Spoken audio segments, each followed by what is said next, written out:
accidente mortal donde una joven pierde la vida, una joven de 25 años. Versiones encontradas y dudas graves en la historia que relata el mayor de la Policía Nacional que supuestamente iba al volante. El 5 de noviembre de este año fue devastador para la familia Martínez, pues uno de sus miembros, Daniela Martínez, desapareció sin que nadie supiera su rumbo. Yo sabía que mi hija no se prestaba a pasar un día sin llamarme para que yo supiera dónde ella estaba. Ante la sospecha de lo peor, su padre comienza a buscarla por todas partes y visita el hospital Darío Contreras. Entonces en eso va entrando un policía y me dice, mire, solamente hubo un accidente en Las Américas por el Olé y de ahí trajeron un cadáver con el nombre de Zuleika Montero, Encarnación. Y ese cadáver fue trasladado a patología forense. También le dicen que en ese accidente había un mayor de la policía y que este y su hijo estaban internos en Radio Patrulla. Le vi enyesada una pierna y cosa y le pregunté, dime de Daniela, ¿qué ha pasado con ella? Dice, andaba con nosotros. ¿Y qué ha pasado? No sé, porque yo perdí el conocimiento. Ya que no logró detalles del accidente y de su hija con el joven Jonathan Gómez Rivas, de 19 años de edad, contactó al mayor Luis Armando Gómez, quien en principio daba como certera la descripción de Daniela, aunque insistía en que Daniela debía estar viva porque quien murió en el accidente fue otra, llamada Zuleika. En una segunda llamada cambia de actitud y versión. Me dice, no la conozco. En eso entendí que había una manipulación para que la investigación no se pudieran hacer con exactitud.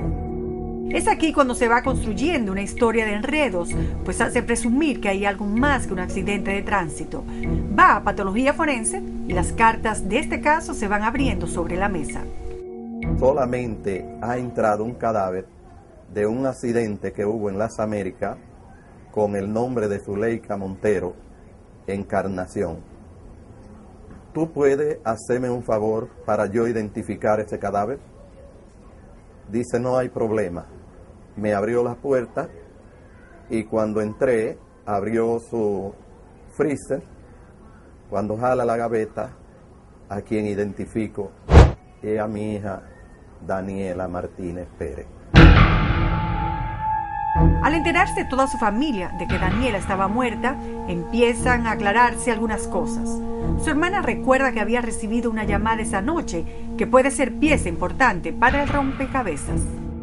Y me preguntan, Priscila, porque él hasta, al ver el nombre mío en el celular, él me llama por mi nombre. Me dice, Priscila, ¿tú conoces a una tal Zuleika? Entonces yo le dije que me diga quién es, que me habla. Entonces él me dijo su nombre. Y se le cayó la llamada.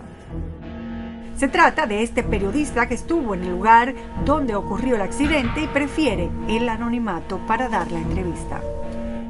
Cuando yo llego al área del accidente, a las 7 y algo de la mañana, yo lo que veo es que se encuentra la joven Daniela, tirada en el pavimento, en el suelo, la jipeta accidentada, mucho curioso y un sinnúmero de personas tirando fotos y cosas. Igual que yo, saqué mi cámara, tiré una cuanta foto también. También vi un compadre que se identificó como compadre del mayor de la policía accidentado y me entregó una cédula, una copia de una cédula de una muchacha que se llama Zuleika Encarnación. Pero al darse el nombre de otra persona, la familia no asumía que pasaba algo con Daniela.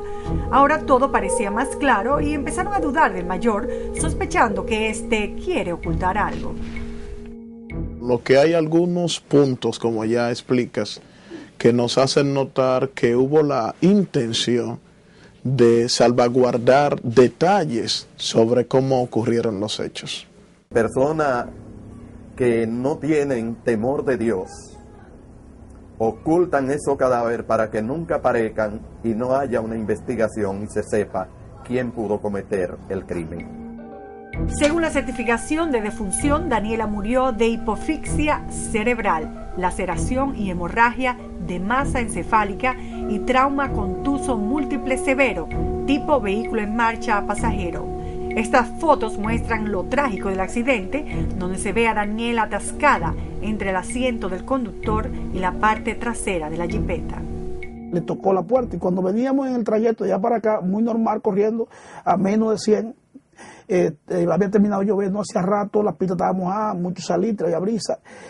Un vehículo que venía en marcha adelante, vi que prendió la luz, detuvo su marcha, yo aguanté también la marcha mía y en ese instante parece que las gomas o el freno no me correspondió, se deslizó y como venía por el carril de la derecha, se estrelló cambiando el rumbo inverso de este a oeste, en lugar de este a oeste, oeste, y se estrelló contra un poste de luz. El mayor cuenta que estaban en un drink bebiendo con su hijo y aunque no conocía a Daniela, ella hizo empatía con ellos. Partimos y el hijo mío me dice, papi, ella quiere ir con nosotros, me la llevo. Yo le dije que yo no tengo inconveniente y lo llevé allí. Cuando fuimos allí a la Ureña, ya estaban cerrando el lugar. Ella misma es quien dice, lamentablemente, vamos a Boca Chica porque... Al regreso ocurre el devastador accidente donde muere Daniela, pero aparece como muerta Zuleika Montero, a quien contactamos y dice no conocer al mayor y que cuando salió la noticia en los medios fue un shock para su familia. Mi familia ese día se quería morir. Yo trabajando y ellos con el susto de que yo estaba muerta. Ahora solo se hace la pregunta de cómo el mayor Luis Armando Gómez tenía copia de su cédula, pues jura nunca haberlo visto. Me siento incómoda porque es incómodo que, un ejemplo, la familia de ella esté pensando otra cosa y yo sin saber del caso. Al contactar primeramente al mayor por la vía telefónica y cuestionarlo sobre que él tuviera la copia de la cédula de Zuleika, dio esta versión. Zuleika Montero no, al contrario, Zuleika Montero es una persona que podría ser esa para mí. Una muchacha que yo conozco, que es agente de la dirección, que trabajó conmigo en ASUA. Entonces yo le estaba haciendo un traslado y una reunión de papeles y podía ser esa. Luego, en una entrevista para las cámaras, cambió el argumento.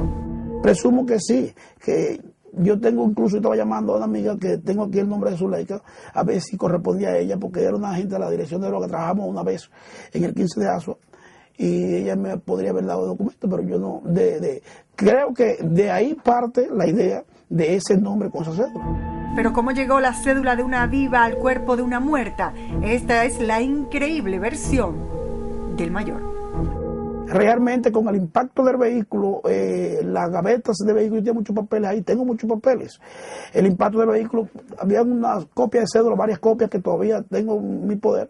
Parece que cuando el médico legista fue buscando papeles y buscando datos de ellas, vio esa copia de documentos, esa copia de cédula, y con esa le llenaron, le pusieron esa. Recuerden que el periodista que estuvo en el momento nos dijo que fue un compadre del mayor que le entregó los datos de Zuleika de una copia de su cédula. Yo no vi nada por lo que voló. Yo llegué a la zona y estaba la policía y los hombres tenían todo cuadrado y todo, y no había ninguna pieza de vehículo fuera del vehículo.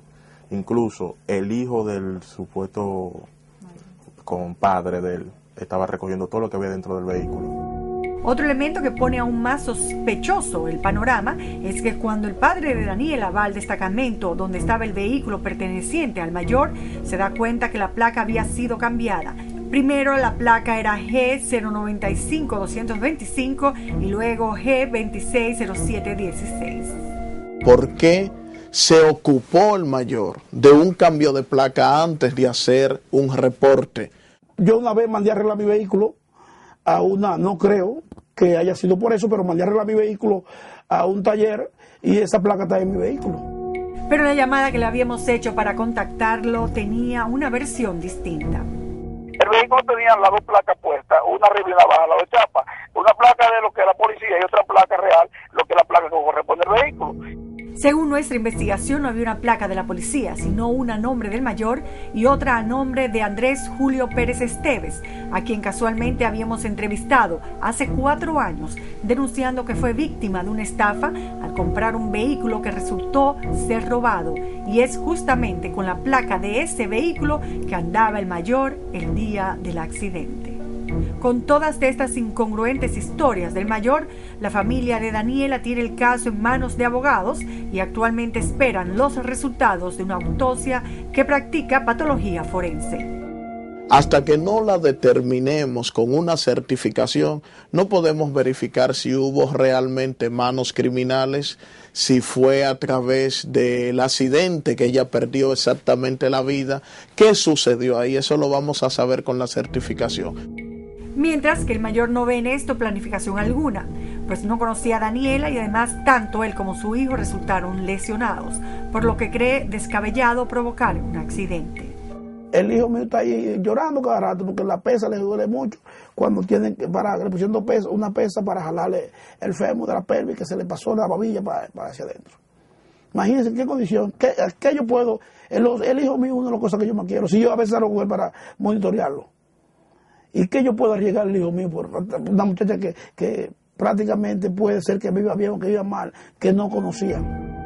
Parece que la muerte de Daniela aquí no es importante. En un país donde no se hacen pruebas de alcohol a la hora de reportar un accidente, no sabemos ni siquiera la cantidad etílica en la sangre de todos. ¿Quién manejaba, el mayor o su hijo? ¿Por qué cambiaron el nombre de la muerta y le pusieron el nombre de otra persona que ni siquiera los conoce? ¿Por qué cambiaron tanto las versiones de los hechos? ¿Y por qué aparece una placa de un carro reportado como robado en la jipeta del policía? Es una pena, pero creo que la familia de Daniela nunca recibirá las respuestas a estas preguntas. Y todo se quedará como un accidente más, sin responsabilidad civil o penal de nadie. Así estamos.